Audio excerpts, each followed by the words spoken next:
On this episode of Delivering Marketing Joy, we talk with Dana Zezzo about tips for social media and how he teaches his team the Dana Zezzo way.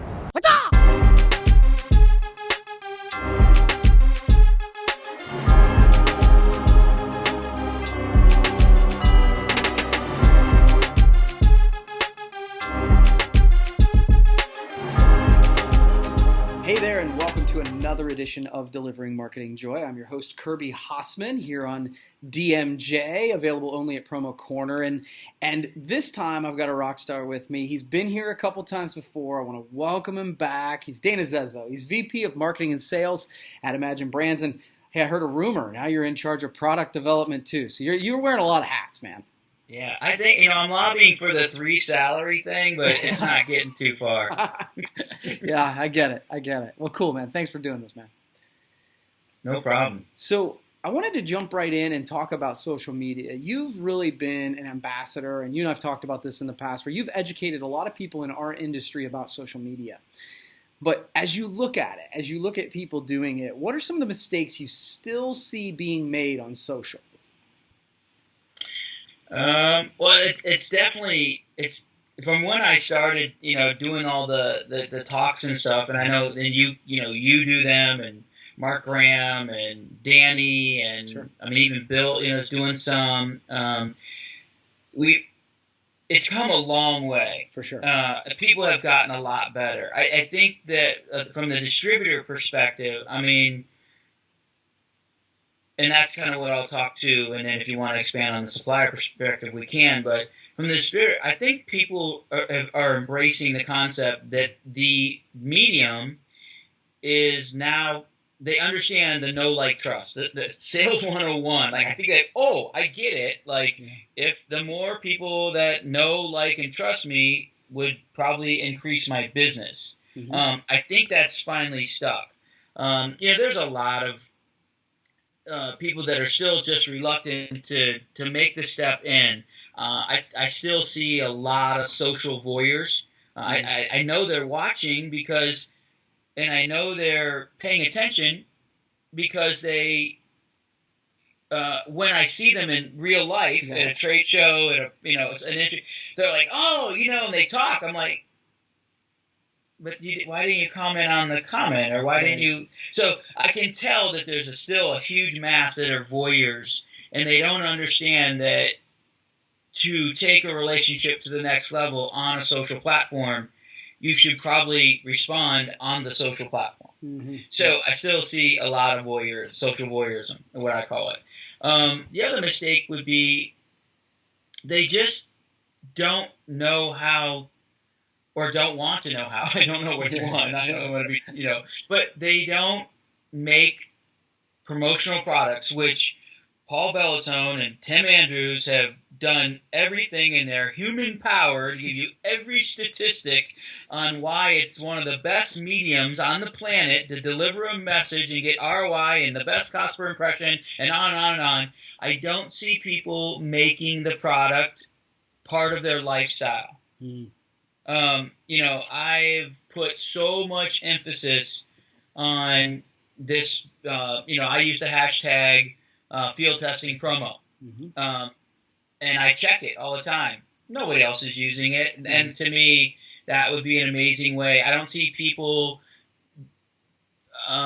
using the product and documenting it and then sharing that with their audience, mm-hmm. Which would preferably be their end users. Sure.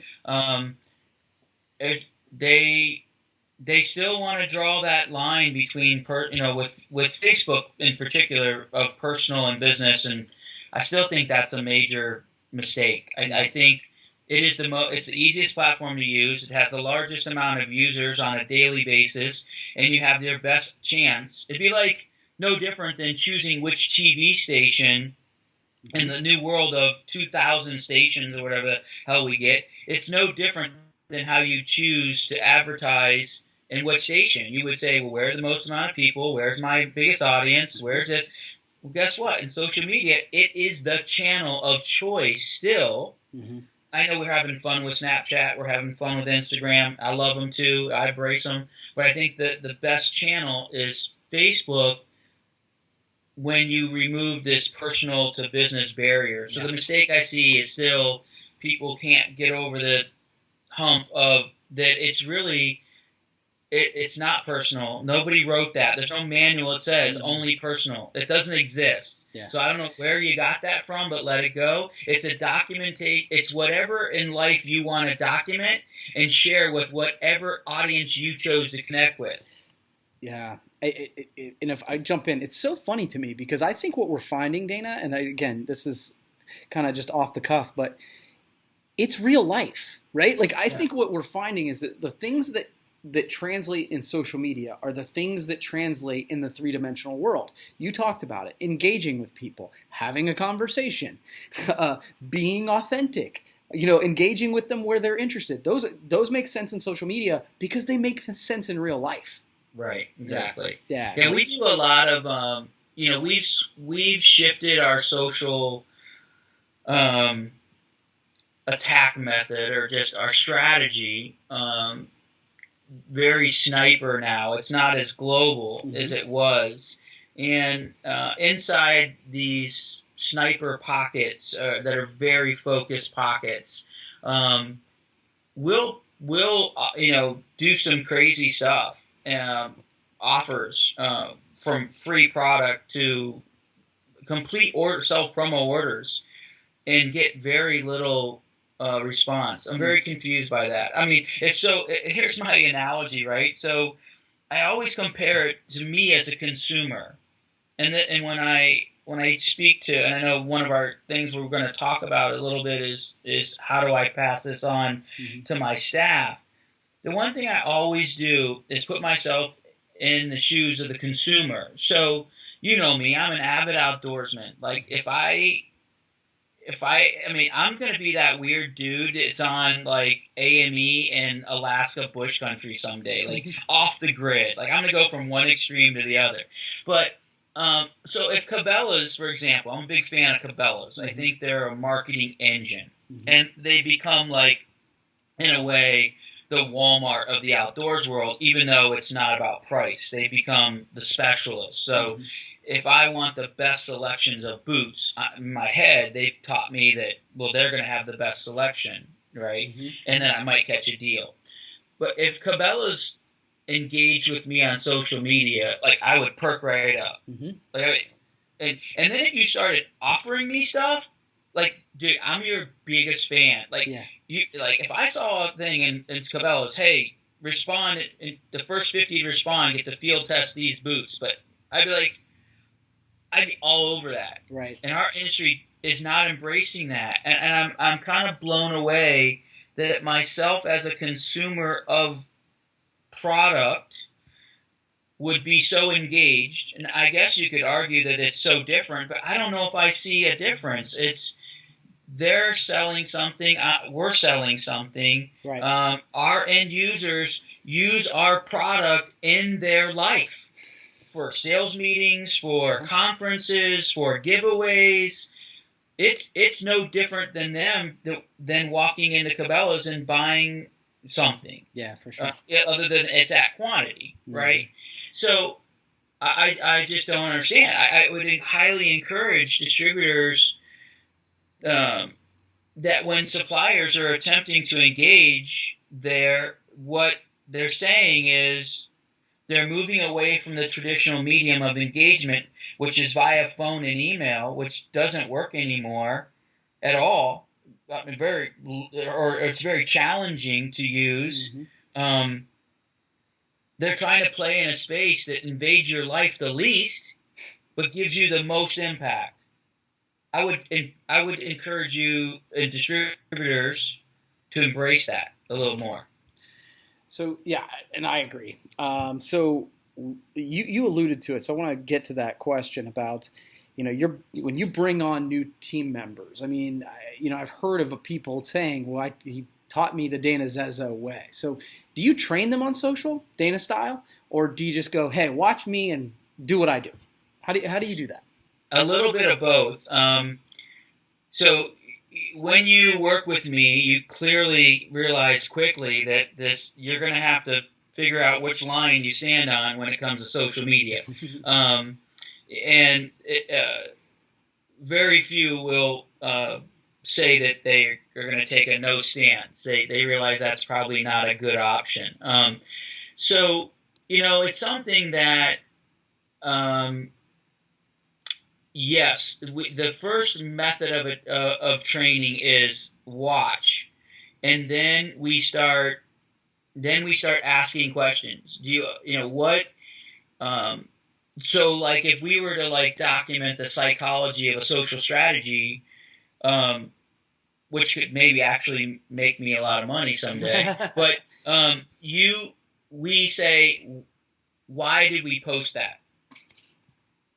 Right, so when they come in, their first element of training is they sit down with. So we have a position in our company that I created. It's social engagement, and we have a person that 100% of their day is focused at watching social media. If we're tagged, responding, the promotional product group has obviously got, I don't know, 3,000-4,000 people in it. People are always trying to source in there, and now you have some of the other customers trying to mimic that sourcing thing. You have this common SKU that's used as a sourcing. So we're trying to react to the opportunity where someone has expressed a need.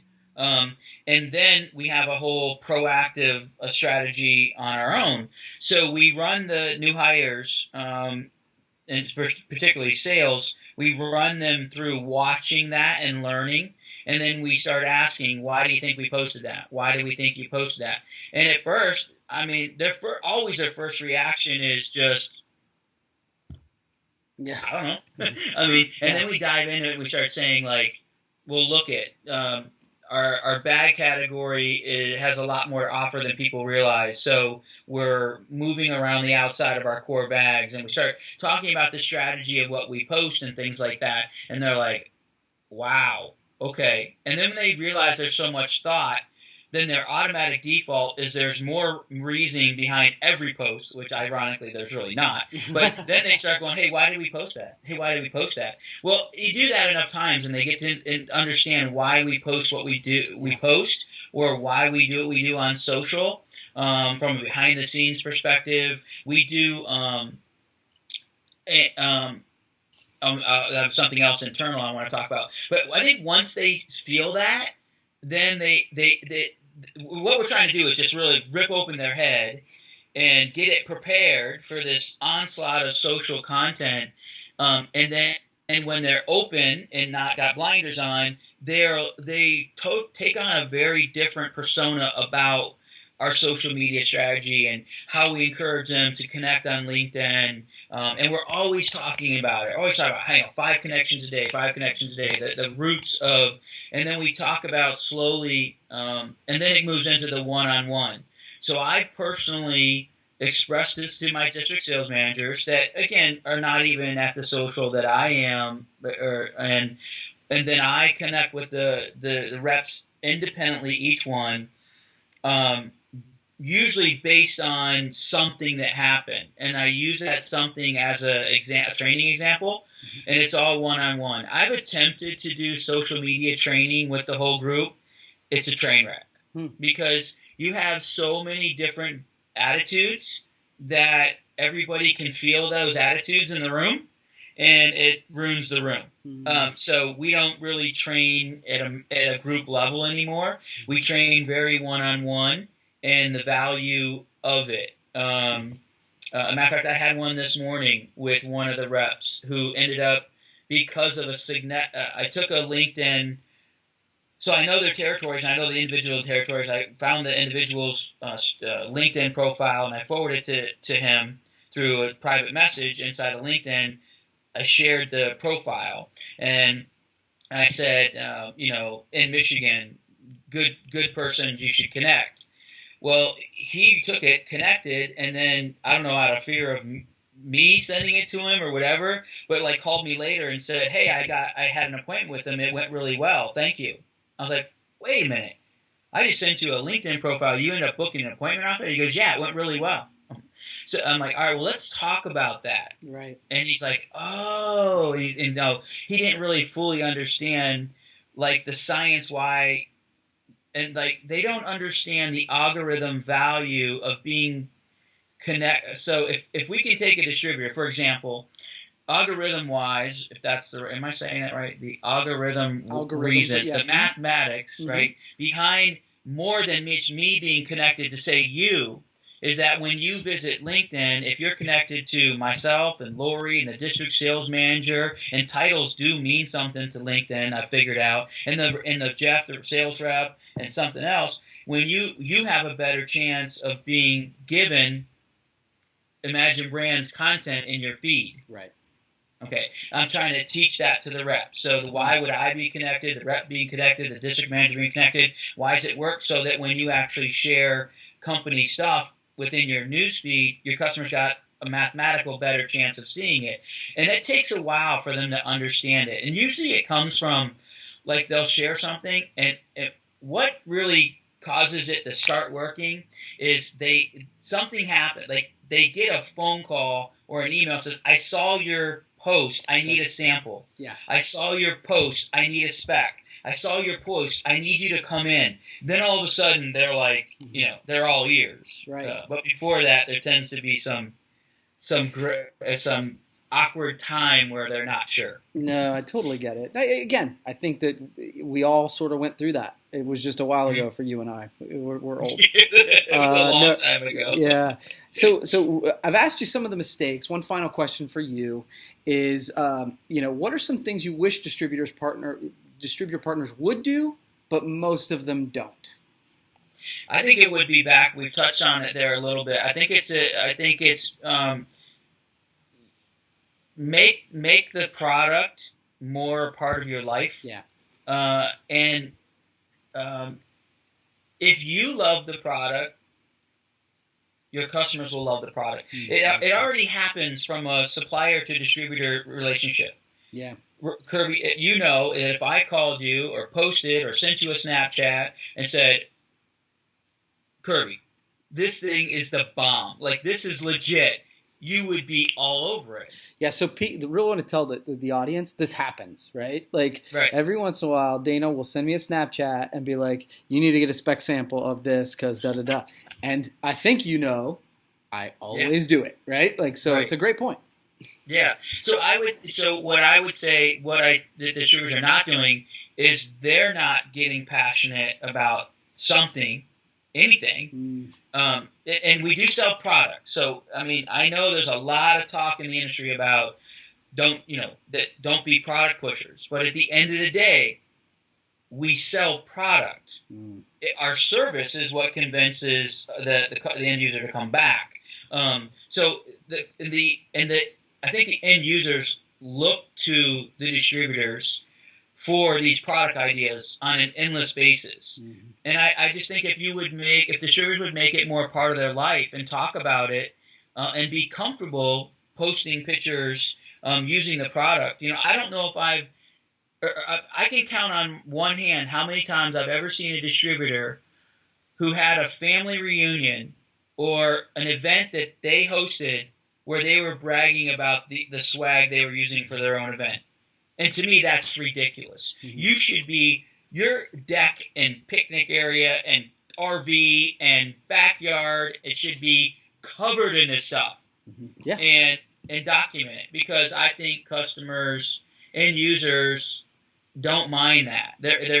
I've never had a distributor say, you know what, Dana, you're an idiot. You post too much about cups, so I disconnected from you. Like, it doesn't happen. Yeah. So.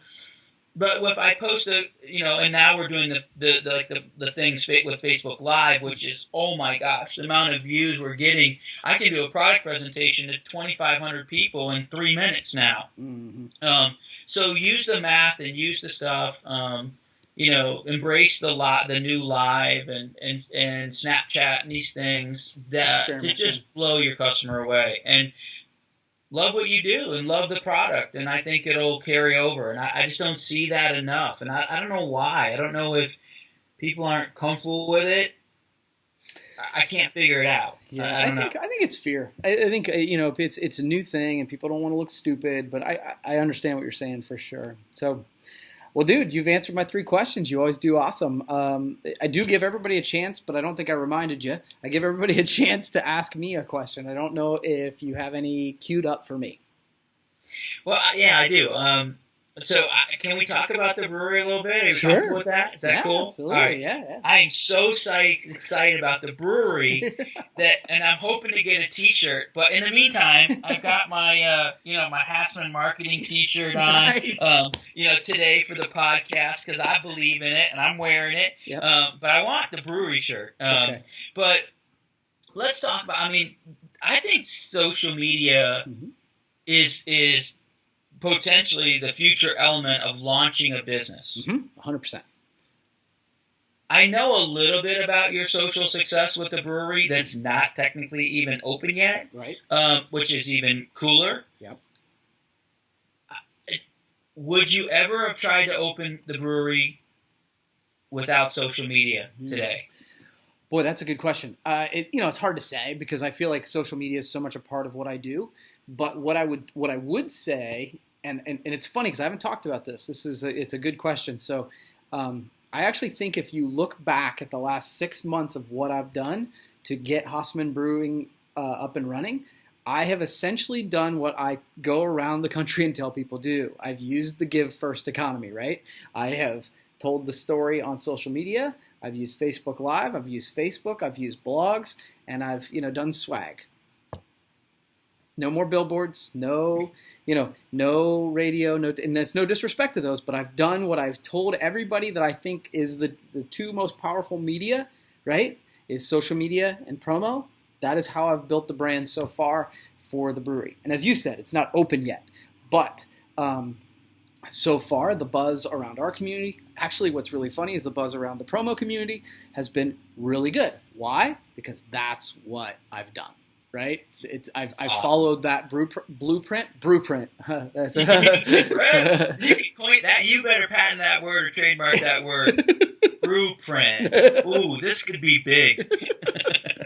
So yeah, no, it's really good, and I'm really excited because we are really close to opening. So I appreciate you asking about it, man. We got to get you a T-shirt. I need a T-shirt. I know we did some growlers. Yeah, that's right. I know we need to do some more stuff. Them caps off fidget spinners, those could be a great one. Not that I push product or anything. I'm just saying. In general, I'm just saying. No, but it's been cool. That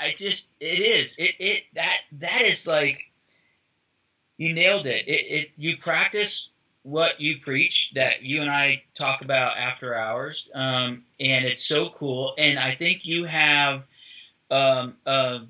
you've created a community already of people who want to be part of this brewery, support it, and it's not even open yet. And I don't know, 10 years ago without social, I don't think you could have done that. You would have maybe ran some ads, right, in the newspaper. You would have bought your Yellow Page thing, but you would open that door the first day having no clue of the interest. Yeah. Or very limited. Yeah. No, it's you're 100% right. And I mean the buzz we've created through socials cost me exactly $0. So it's really interesting. So, well, dude. Thanks, man. I really appreciate you taking the time. As always, I always enjoy our talks, and I always learn something, so that's awesome. We'll have to do it again, okay? Always. Thank you, Kirby. You're the man. All right. Well, that wraps up this edition of Delivering Marketing Joy. We'll see you next time.